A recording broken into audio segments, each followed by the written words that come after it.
Hey guys, in this video, I will show you how you can download FC24 for desktop PC.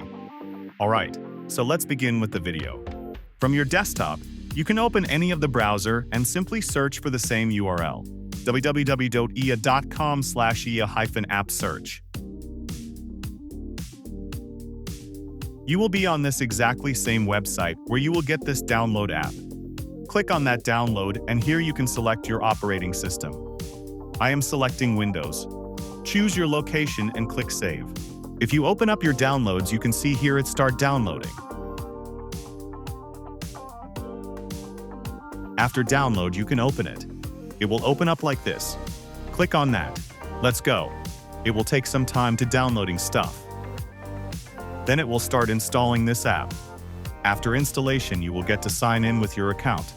You can sign in with your Google account, Facebook, or your Steam account.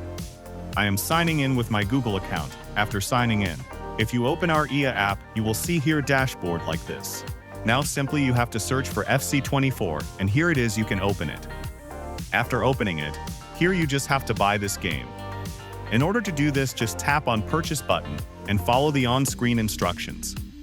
After purchasing it, you will be able to play this game on your PC. So that's basically how you can download FC24 for desktop PC. So that's all for this video.